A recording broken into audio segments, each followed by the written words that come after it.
जय हिंद everyone, welcome back to my channel. This is Shivangi Bhatt और आज की वीडियो में हम बात करेंगे इंडियन नेवी से जुड़ी एक काफ़ी इम्पॉर्टेंट न्यूज़ के बारे में, जिसके बारे में आप लोगों को पता होना चाहिए। 2 सितंबर 2022 इंडियन हिस्ट्री में दर्ज होने वाला है, क्योंकि 2 सितंबर को ही इंडियन नेवी को अपना पहला made in India aircraft carrier INS Vikrant मिलने जा रहा है।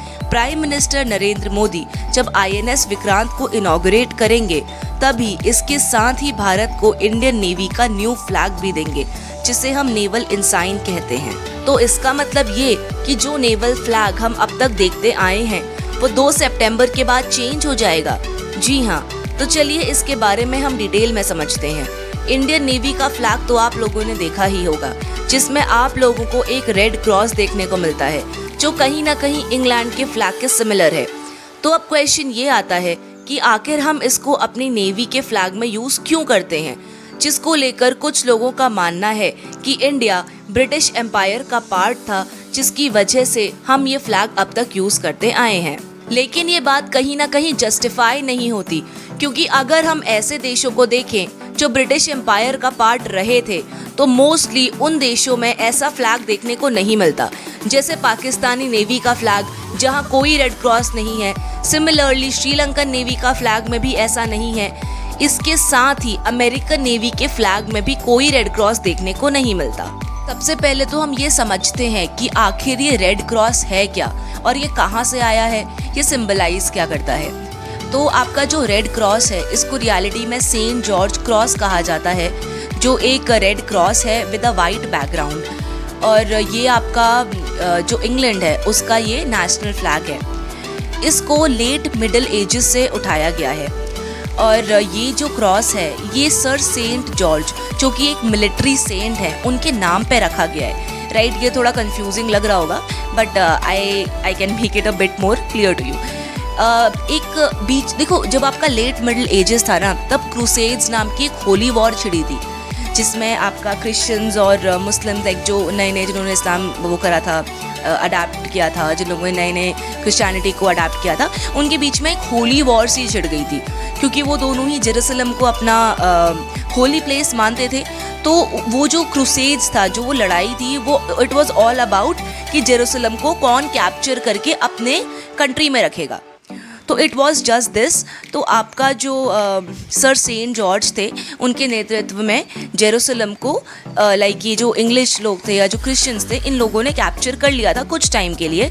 तो इसलिए इसी की मतलब विक्ट्री में मतलब जो ब्रिटिश पीपल हैं, तो इसलिए वो लोग इसको काफ़ी एडमायर करते हैं और इस रेड क्रॉस को अपने व्हाट यू कॉल इट, अपने मतलब नेशनल फ्लैग के तौर पर लगाते हैं। अब आप लोगों के दिमाग में एक बहुत ऑब्वियस क्वेश्चन आ रहा होगा कि ये जो रेड क्रॉस है, ये कहीं ना कहीं इंडियंस को उनके कॉलोनियल पास्ट का याद करवाता है। Right, it reminds us of our colonial past.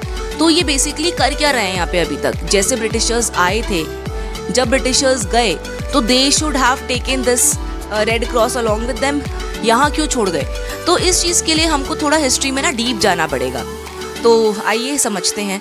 1947 से 1950 जब इंडिया को इंडिपेंडेंस मिली ही थी, तब काफ़ी सारे नेवल ऑफिसर्स इंग्लिश थे, जो आपका इंडियन नेवी में सर्व कर रहे थे।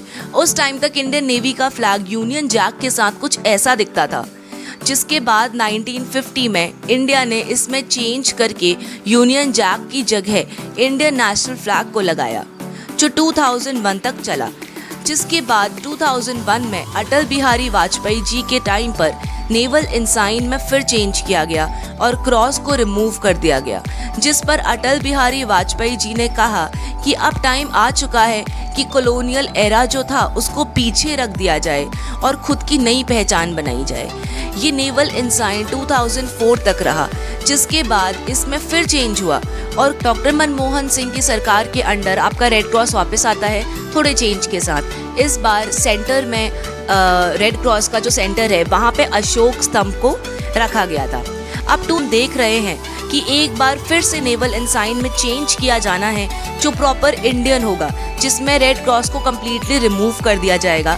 प्रधानमंत्री मोदी जी ने इसका संकेत अपनी इंडिपेंडेंस डे की स्पीच में पहले ही दे दिया था, जो आप इस छोटी सी क्लिप में सुन सकते हैं।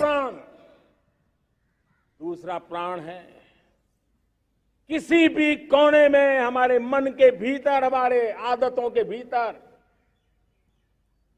गुलामी का एक भी अंश अगर भी अभी भी है तो उसको किसी भी हालत में बचने नहीं देना। अब 100%